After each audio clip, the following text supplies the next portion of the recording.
Good evening, Heart for the Community. Good evening, Facebook. Good evening, those of you who are watching from my YouTube channel, Carl's Conversations. Welcome to another installment of the Heart for the Community Initiative interview series. I am your host, Carl Armstrong. I serve as Director of Operations for Heart for the Community Initiative.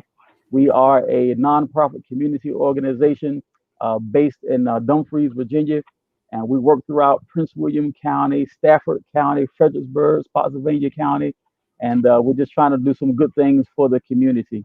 Welcome back. It's been a couple of weeks since we've done a Heart for the Community Initiative interview, but we're back and we have someone very special for you. Today, we're interviewing Miss Heather Hutchison. She is the CEO and founder of the Sound Mind Collective. She is a local activist in this area. And I'll tell you one thing I learned about Heather from the first time I met her. She is not what she looks like. We make a mistake when we judge people by looking only. And I'm sure by the time we finish this interview, you'll realize there's way more to her than meets the eye. So we welcome you, Ms. Heather. We welcome you all in the audience. Just to let you know, thank you once again for joining Heart for the Community Initiative. Make sure that you start a watch party. Make sure that you share, call your friends, let them know that Heart for the Community is doing a live interview. Your comments and questions are welcome. So if they're good enough, we'll talk about them. All right. So as we're going along, if you have a question for Heather, if you have a question about the Sound Mind Initiative or anything that we cover, please make sure that you add that to your comments, and we'll get to it. So with no further ado, Miss Heather Hutchison, welcome, my friend. Welcome to Heart for the Community Initiative. Thank you. Thank you, sir. I appreciate the opportunity to be back with you guys. I really enjoy your show. So awesome. Glad to be here. Thank you. Heather has been with us once before, right after we had a major rally here in this area. She was part of a panel, and we were just so pleased. She blessed our audience. And so, Heather, you have all kind of exciting and new things going on in your life. And we hear your dog back there is doing exciting new things too. Running around with the cat, yeah. Yep. Live TV, you can't beat it. You can't. So she's old. She'll stop soon. Oh, cool. She'll get tired. So if you will, just take a moment to tell our audiences about something that you're doing with the Sound Mind Initiative. What is it? What are you doing? How are you doing? We're in the beginning stages. Absolutely, yeah. So this is a dream that I've had for more than a decade, and finally the time was right, and everything just happened to allow me to kind of lift it off. And essentially, the Sound Mind Collective is a collective of lots of different experts in their field. So I have a whole bunch of different contacts across the country who are doing social justice work in their areas, but they're always doing it kind of in one specific realm. So they might be having difficult conversation, or they might be teaching about African American history, or they might be working on a ministerial side, or they might be working as a social worker, or as a counselor. And I have the privilege of kind of grabbing hold of all of those people and creating this collective where we have a team to pull from. And when we get contracts with public and private sector organizations, then we can create a custom team for that organization to address the needs that they have, whether it's internal with staff or how they are interacting with the community. And so I have a whole bunch of experts from lots of different industries, and we work together to try to do more than just talk about the issue of race and racism, but actually deal with the issue and have some solutions and some hope and some encouragement and some training. Wow. So in a nutshell, yeah. You've made race and racism one of the center points of that organization. Why did you pick that? So I have two lanes with the Sound Mind Collective, and one is dealing with racism, and the other is dealing with the issues of mental health. And they do cross at several different intersections, including things like mass incarceration and things like that. And I think I just have had a heart for justice since I was a little girl. I was raised as the daughter of a pastor, and we had all sorts of different kinds of people, socioeconomic levels, from homeless all the way up to millionaires in and out of our home, and culturally diverse from lots of different countries and backgrounds. And so I just had a background as a child of really believing and knowing that everyone is equal and everyone deserves fair treatment. And so I think as I got older and realized that that's not really how it plays out in reality, I couldn't not do anything, and the more I learned, the more I realized I really can't not do anything. I have a responsibility to say something, and especially because of the way that I look, I feel like in some places it holds more water, and that's a responsibility that I take very seriously. I'm glad you brought it up, so now we can segue right into it. Of You can course, say when our audience looks at you, they see this Caucasian lady with blonde hair who has to have better blue things to eyes. do, right? Blue eyes, and you're Yeah. concerned about racism and equality. Why? Why? Why would you want to? Why would you have to? Yeah. I've had several conversations about that with friends of mine, white and black. And on one very simple side, I guess just the way my brain works, logically, I don't understand why this is an issue. It makes zero sense to me. But I also obviously am intelligent enough to know that there is a deep history there, and it is an issue. And I think that I've always had relationships and deep relationships with people who don't look like myself. And so when people become more to you than just a statistic or someone over there or someone you don't understand or you don't know, and it's personal, then when someone hurts them, then it hurts you as well. And so I feel a deep responsibility to stand in the gap, so to speak, for people that I care about. That is awesome. Now you also deal with the mental health piece. Uh, what drew you into that side of the organization? Yeah, so that one was even more personal. I have four children, one who's screaming in the background playing video games, and three sons and a daughter, and they're all teenagers now. And my oldest son will be 19 in October. And from the time he was very, very small, I mean, very small toddler, I knew something wasn't really right with him. And the behavior that we were getting was just so excessive. And so I started, seeking help. And at that time, almost 19 years ago, we didn't see autism the way that we understand it now. And so he was missed for autism milestones for many years. He wasn't officially diagnosed as being on the autism spectrum till he was almost 9. But he also has bipolar, and he's said that I can speak about that publicly, so I'm not breaking his confidence. But I firmly believe that showed up early. I know a lot of doctors would disagree with me, but we've lived it, and life was incredibly difficult, and it felt very isolated. I felt very alone. I felt quite a bit like a failure. And I just am someone who enjoys learning. And I've always read a lot. And I began to just research obsessively from the time he was about 3 years old, about everything that I could possibly find that had to do with mental illness or autism. And as we've gone through his life, we've experienced most things that you can experience with dealing with mental illness, from multiple acute hospitalizations to short-term hospitalizations, to even a stint of time where he was living in a residential treatment facility for 9 months. I've called the police, had the police here.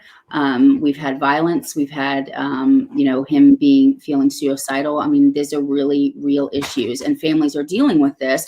But because there's still such a stigma around mental health and mental illness, people don't really talk about it. And there also is the problem of not knowing what you don't know. And so there are lots of resources, but it seems like a lot of those organizations don't really communicate with one another.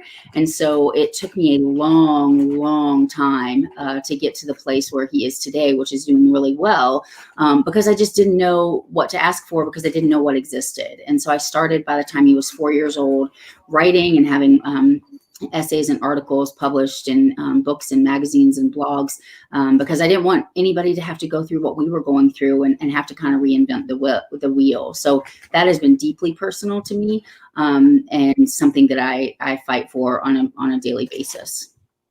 That is amazing. The Sound Mind Collective sounds like it started out of a very personal place for you.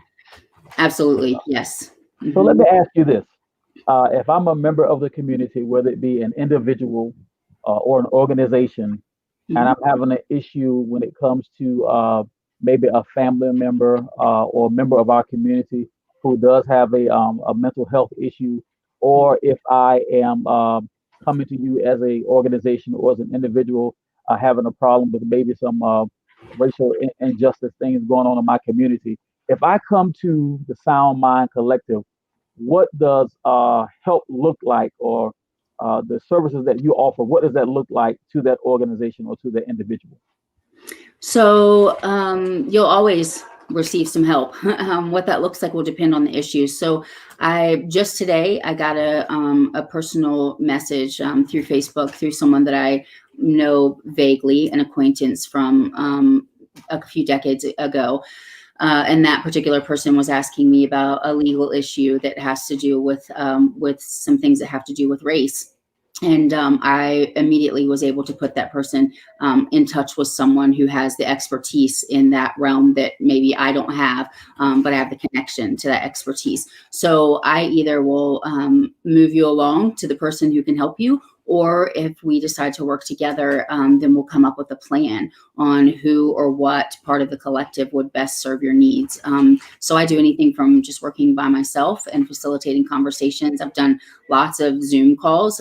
People have asked me to come in as the kind of the white voice, and helped navigate some challenging conversations between friends and family. And those have been challenging, but also incredibly fruitful, to have kind of an outside voice to be able to facilitate those conversations. But then inside of organizations, it can look like training and exercises.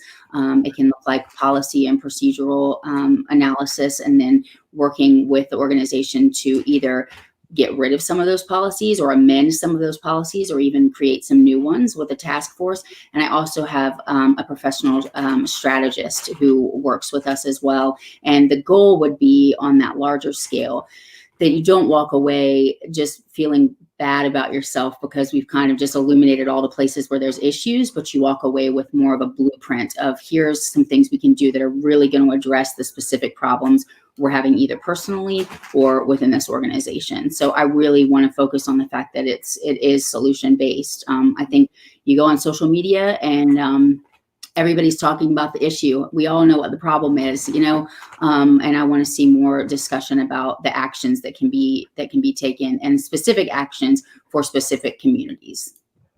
Wonderful. Well, let me ask this. With the racial unrest that's going on in our nation, and of course, you and I live in Stafford County, I believe. I know I do. I think you do also. Is I that do. correct? Mm-hmm. So we know that there are some issues in our surrounding area also. Now, I know that you have done work as an individual with Stafford NAACP and some other organization when it comes to social injustice and racial inequality. With the Sound Mind Collective, do you see the organization linking up with other organizations on that particular front? Absolutely. Yeah, that's the goal. So I have several people that I'm connected with at the moment. And one of the things that we're hoping to do, because people want to get involved, is to be involved in community, whether it's an event. It makes it a little hard because of COVID. I would love to have an event where we can all gather together and do even more rallies and things like that, but trying to be creative of how we can join together with other organizations, because that's my whole philosophy. I feel like is that each of us are doing really good work on our own, which is fantastic, but I think we're really stronger together. It makes us like this big tight knit ball that kind of rolls up the hill a little bit easier than if we're all doing it ourselves. So yes, 100%. I would love to work with local organizations. Yeah. Awesome.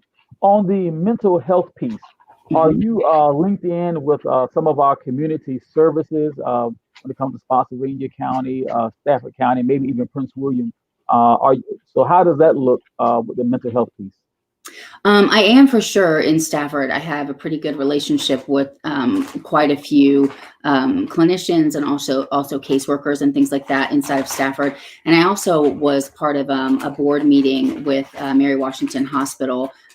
It's been a couple of years now, but their entire board for the behavioral health services that they offer, and talk to them about what it is that I care about and what I do. And I have full backing of everyone at Mary Washington, who's connected with them for mental health and behavioral health.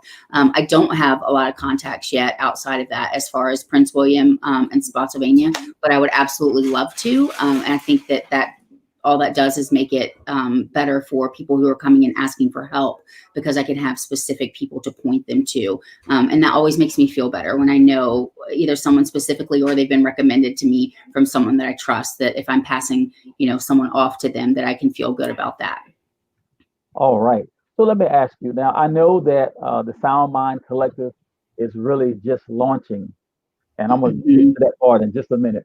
Oh, you're So, good. so, so we know what vision for anybody who's ever been a part of an upstart, whether it's been an organization or a church or a business, Mhm. you know that your vision becomes a little clearer and oftentimes a little bigger as you go along. We're at Absolutely. ground zero today. 5 years from now, 10 years from now, what is the vision for the Sound Mind Collective? Ooh, are you ready for that? Yeah. So I have been incredibly blessed with contacts in my life and relationships in my life that I really just looked at as relationships until this all really started to grow, and started recognizing just the vast expertise of people who are in my life. And so, just to give you a few examples of the people who I'm connected to and hope to be able to draw in, one of our dear friends that has known me since I was a toddler in my dad's church, is now this current academic year. She is the new dean for the law school at George Washington University, and she knows what I'm doing, and she's on board, and she is a powerhouse. And she is married to a phenomenal a cardiologist who is also a surgeon, and he's the chief cardiologist at Johns Hopkins in Baltimore. And he's a phenomenal man as well. I'm from Charlottesville, and my parents still live there. And I'm connected with a man there, and we've had some conversations back and forth. And he is a very successful architect in Charlottesville, and is working with the Habitat for Humanity. And they're doing some pretty incredible things right now that I'll share another time when I know that I have his permission. But my goal would be to have a powerhouse in essentially every industry that you can think of, from medical to law to housing to mental health, inside of the jails, all of these pieces that are kind of keep our society moving forward, and have someone who can be an advisor in that industry, so that basically we could set up a blueprint and go into a town and kind of roll it over and start changing this systemic issue of racism that we have in all of these industries, because they all need overhauling, from the police departments all the way through our housing in mortgage companies, through the banks. I mean, that sounds like a huge dream, and I don't know that it'll ever be that big, but that's the goal, is to be able to not just keep shotgunning, some of this work, but to really focus it laser like, and make a difference in one town and in one community at a time. And as other communities see that it's happening and that people's lives are being changed, then it's contagious and it's desirable. So that's my like pie in the sky, big, please God, let it happen vision. All right. That's an awesome Mhm. vision. So I'm so curious about this. When you talk about, because that's big stuff, when you're talking about Real big breaking stuff. down racial barriers in industry, Mhm. are you designing training programs or something like that? How do you deal with, you got a Fortune 500 company that contacts the Sound Mind Collective and says, listen, we recognize that we have some serious systemic racism problem in our organization. We want you to come in and help us. How do you do that? Yeah, so that's where I rely on the collective, and I would bring in the appropriate analysts who would be able to speak to that, who would be able to pour through the policies and procedures that they have in place, from the hiring and the firing and the disciplining and all of that, to work with HR specialists and that type of thing. So my goal would be to have the kind of the infrastructure within the collective with the experts to be able to address that. But also, I think that what's really key is that what changes people is our stories and our connections. And I think there has to be that personal piece as well. If we're just making changes in our employee handbooks, if we're just making changes in, requiring employees to check the box like we do with, the government training we have to do every year, or corporations that require sexual harassment training. The intention is good, but it doesn't necessarily change anyone's worldview. And so I think there has to be this marrying together of both pieces of attacking the infrastructure with the expertise, while also marrying it with the personal connection and stories, and really starting to deal with how people think and with honest conversation. And I don't know that there's any way around that. And I'm not sure we're going to get real far if we only have one without the other. I trust that you're going to have great success in that, because you have a very unique perspective. Um, we talk about white privilege, and I know that's uncomfortable for many people to talk about, but I've heard you address it head on, and I'm imagining that you're going to take your perspective into the development of your training programs. And if you don't Absolutely. mind, I want to hit on that for a minute. You have spoken in depth. I've been there a few times to hear you speak in person. And for those who don't know, Heather Hutchison is a powerful speaker, and her authenticity and her love for truth is what makes her speeches so powerful. How do you plan on using your most interesting perspective when it comes to race, white privilege, and all that type of stuff to deal with these organizations that call you in to help? Even though you'll have a training program, you'll design something Mhm. specific for them, but I know there'll be a piece of Heather's background, Heather's expertise, and Sure. Heather's perspective. How do you plan on using that when it comes to rolling this out? Right. So the contract that I'm in with negotiations right now with a public entity in Stafford County, and I, hopefully can come back and share. We have the contract, but I'll wait until then, just to make sure the ink is dry on the paper. But that's the part that they're hiring me for first, and that is what I feel like is my expertise, is facilitating some of those hard conversations. And the way that I do that is. I'm present and I help guide a conversation, and white people inevitably are going to say things that might be a little offensive. Sometimes they know, a lot of times they don't know. And part of my job is to kind of illuminate those places. And I've seen it happen numerous times when I've called other white people out about things that they've done. And I tried to do it to the best of my ability, showing respect and not humiliating them. That's not my goal, is to humiliate or shame or be sarcastic. I really want to change what people believe in their heads and what people feel in their hearts. And so when it happens in those moments, I ask, I'd like to explain to you why the things that you just said are perceived as offensive.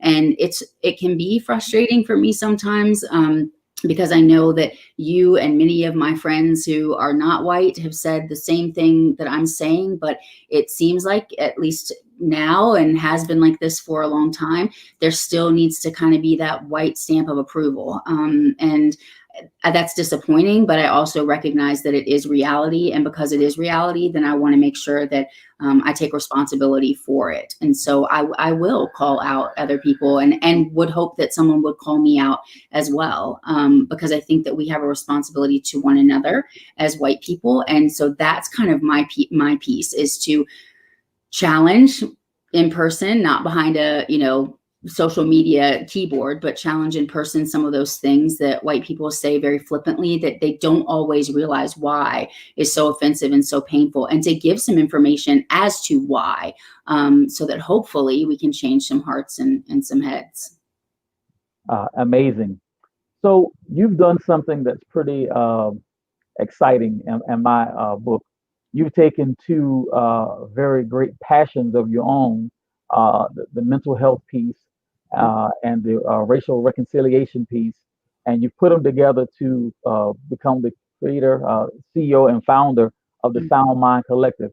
There'll be someone, maybe today, maybe tomorrow, maybe next week, maybe next month or next year, who will come across this video and they have the same type of passions that you do, but don't understand how you took it from your head and your heart and rolled it into this thing that we now call the Sound Mind Collective. How would you speak to that person or those persons who want to do what you did? How did you do it? Um, I think it was twofold. On one hand, there's been a lot of technical work. There's been tons and tons of time that I've spent researching. I have probably consumed, I couldn't tell you how many hours of documentaries I've consumed over the last decade, and how many books that I've consumed. It's something I couldn't get enough of. I'm driven with both of the subjects. I've just been driven. And I would write and write and write. And every idea that I had, I would write it down. And even if I never looked at it again, then, it was still on paper somewhere. But I also, I have relationships with people in both lanes. I have relationships with clinicians and on the mental health side, but also I have dear friends who I've created relationships with as an adult, who have struggled with mental illness and have been very vulnerable and honest and transparent with me about their struggles. And the same as it goes with racism, is that I have very dear friends who are not white. And I don't mean I have Black friends. I mean, these are people who stay in my home and are part of our family, and they're intimate parts of my life. It's not just a passing coworker issue or someone that I see at church. And so I think, because if it's really something that's a passion, then it should flesh out in your daily life. And for me, it really does. Every day, a huge chunk of my day is consumed with some level of social justice, whether it's conversations I'm having personally or if it's work that I'm doing.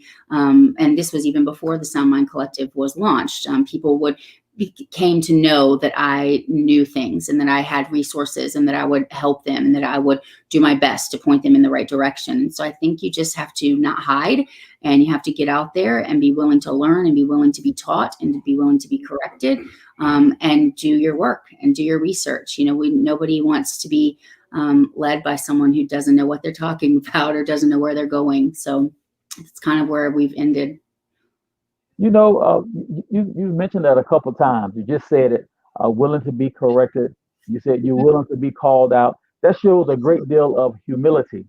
Where did you learn that? I probably from my parents. I have the privilege of having parents who have been together. They just celebrated their 48th anniversary earlier this month. And I've been really proud of them that they've been willing to grow. I've seen them as they both head towards 70 years old. They're incredibly active still, but they're also very involved in their community. And they have always said that willingness and ability and not comfort in being corrected, but knowing that it's necessary for growth is important. And I've watched them model it in their own lives. So I think that's probably where it came from. Oh, wow. Well, listen, you said something else too about being an avid note taker. I've been around you, and you'd be surprised what people watch. And I can verify Heather is a tremendous note taker. And I always have a notebook. I was thinking to myself, how does she listen and write like that? I could never do that, because I had to listen. I'll write the notes later. Let me just take it in. So I'm amazed that you can do that. Oh, that's funny. That's funny, because I'll forget. It's kind of like goes in my head and out my hand, and that's how I learn. Is I hear it and I read it at the same time. Oh, So wow. yeah. That is awesome. Well, listen, we all know that this tremendous vision that you're talking about, it costs money, It right? does. And I learned this phrase in church. You have to fund the vision. Absolutely. Yes. I learned that in church as well. You have a very interesting way of doing that. with your founding members membership Mhm. deal that you do. I know my diction is probably chopping this all up. I'm going to give the microphone to you and let you explain how those who have heard you and want to help you build the Sound Mind Collective, how can they help you to fund the vision? Yeah, absolutely. Thanks. That part's always hard for me, but I'm learning. I'm trying to learn that as well as other people have said. Don't steal somebody else's opportunity, to bless you. So I'm trying to learn that. But we are in the process of getting our nonprofit status, and hopefully we'll have it before the end of the year. But since I don't have it yet, in the meantime, people would ask like, what can I donate? What can I do? And I want to make sure everything's done on the up and up. So I would just say, no, thank you. I appreciate it. I'll let you know when we get to the nonprofit status. But I was asked so many times and was having a conversation with the attorney that kind of helps work with the paperwork that I have. And her suggestion, which I thought was a good one, and I can't take credit for it, her suggestion was to have a founding members membership and allow people to build into the Sound Mind Collective as we're getting started. And essentially, it's kind of, she said, think of it like how PBS would do. You would want to keep the shows on the air, and so you would send in your membership money, and then you would get something in exchange, whether it was a mug or whatever PBS would send to you. So for us, what we decided to do was do some T-shirts and some hoodies and some masks, because that's a big thing right now. And just in appreciation for those who have decided that they do want to do something to help as we get through all of these expenses of all of the printing of the proposals and all of that good stuff, the websites and everything that costs money. So yes, that is a way. You can go to my website and go to the I always get it wrong, the Sound Mind Collective TSMC That's right. store and join as a founding member. And then also our desire and our hope is that will bring benefits later on for you, as we're able to gather again and have events in person, but also having webinars with people who are experts in their field. You'd be able to log on to that for free and those kinds of good things, and keep up with what it is that we're doing in the community here. So yes, that has been launched. All right. Well, let me tell you something to the audience. I have gone to the Sound Mind Collective website, and you'll see on the little crawler that we have scrolling there, www.thesoundmindcollective.com. That's where you can go to be one of the founding members. And I think it was yesterday. I think it was yesterday or today. All the days seem the same to me.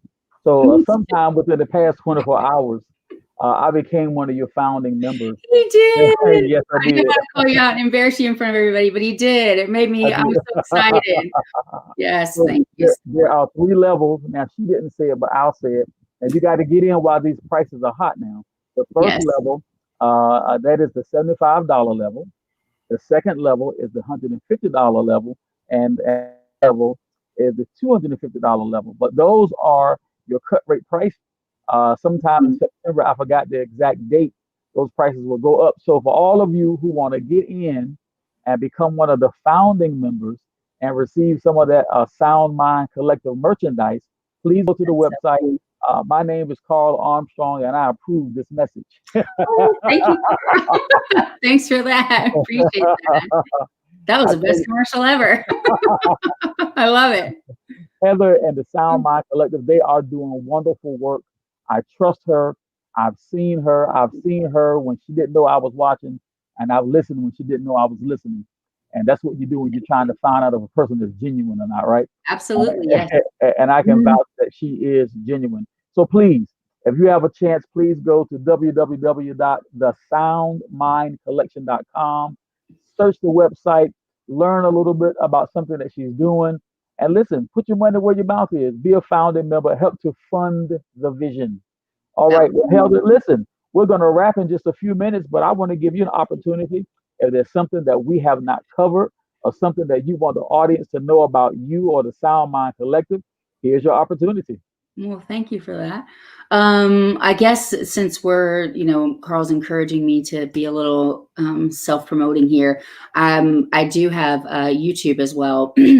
And you can watch me grow. It can be entertaining for you, as I get used to doing these videos and bumble through them. And so far, I think I've realized out of maybe 7 or 8 videos that I've done, there's at least one really good mistake that I say or something silly that I do every time. And I've just decided to just let it be. The Amish always put in a mistake in their quilts on purpose because, they just want to make sure they stay humble. So that's what I'm just going to claim is that that's what I'm doing. But I do have a series going on YouTube specifically for white people. And they're kind of shorter videos because I get asked quite a bit from people who are not white if I can talk to their white friends. And I do that. If you need to send me along to talk to your friends or family who look like me and need a little help, I'm more than willing to do that. But I do have some videos up there on YouTube about, just some things not to say and maybe why to say them, talking about, why is everybody so upset about the Confederate monument, some of those hot button issues that I kind of break it down quickly and give you some sound bites as to why this kind of thing matters. And so that's also the Sound Mind Collective. .com. You can find me on YouTube.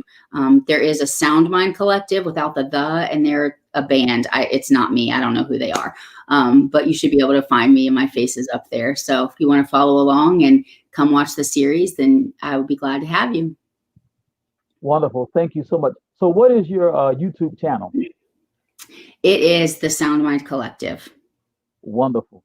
Well, Yes. I will tell you, I did find that band because I didn't put the in front of Sound Mind Yeah, you Collective. need the. Yeah. And then if And you that's just why look for my name, there's like artists and singers and like there's a whole bunch of Heather Hutchisons on YouTube that are not me. So I discovered that too. my face is up there if you put the in front of Sound Mind Collective.